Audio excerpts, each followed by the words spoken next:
My name is Kian Charles Tibonta from Bersamin Alcalapan, Luzon.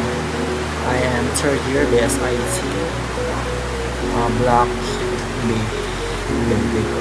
So ayun guys, ito na po kayo kung paano i-install yung Laravel. So first, please punta po kayo sa command prompt. Type na yung composer create start project Laravel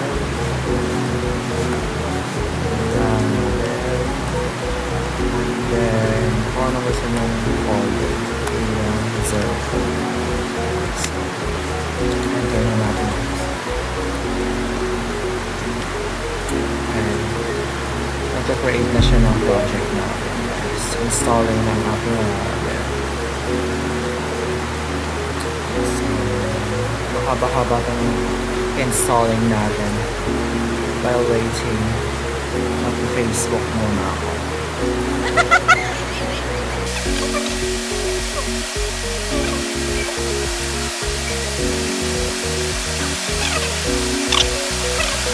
Tagaan pag-install.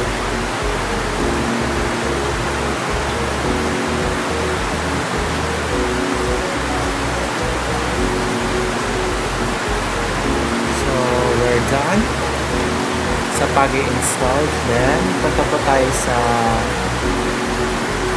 Visual Studio. Ito ba yun? Ayan. Punta tayo sa Visual Studio. Then, open folder natin guys. Punta tayo sa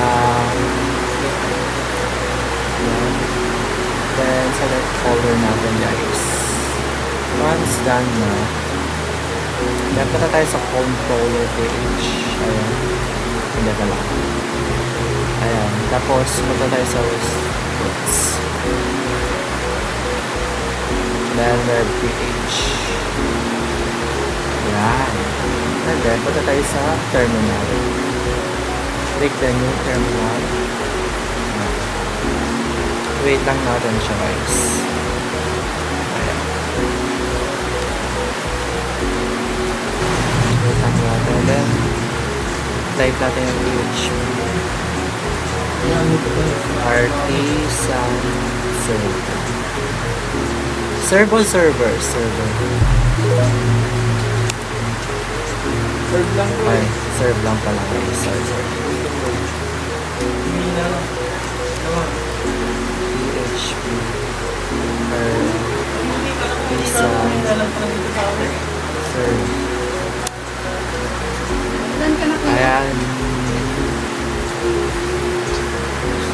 Ayan guys, lumabas na yung pan natin. Server. Tapa lang natin siya.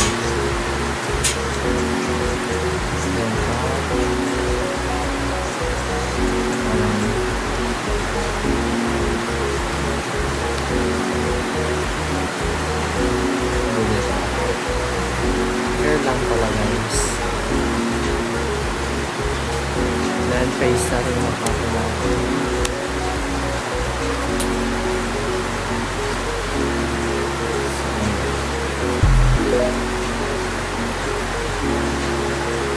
So pagkatapos natin siyang ilagay doon guys, type natin dito ng hi. And hi. Then save. Enter. Ayan. Then maglagay tayo ng slash ang hi. Ayan, okay pa rin siya. Pag tinanggal natin siya, not found na siya guys. So, yun dapat. Then roots.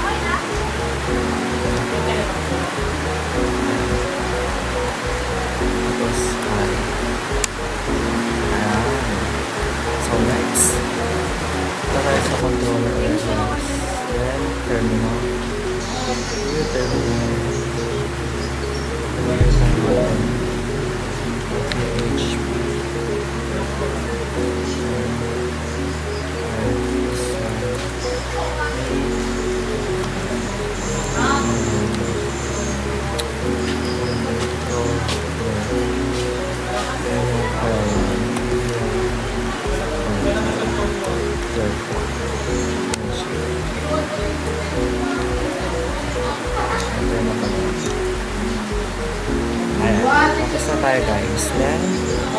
ito na yung controller natin. Success size ko na siya. And next, punta rin tayo ulit sa resources. And pick natin yung use. And then this one. And i-deliver lang yung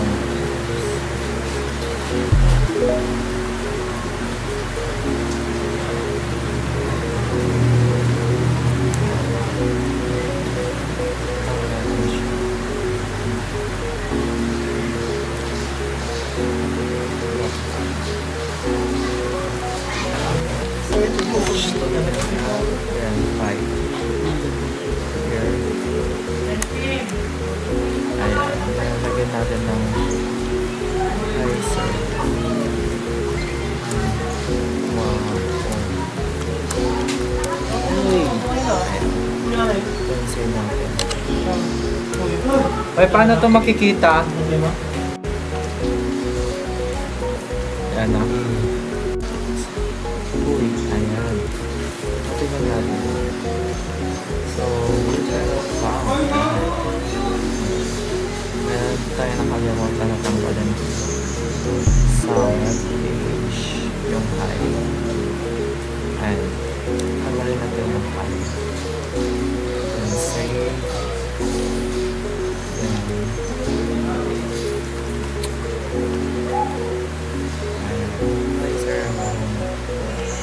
And that's it. Thank you for today's video.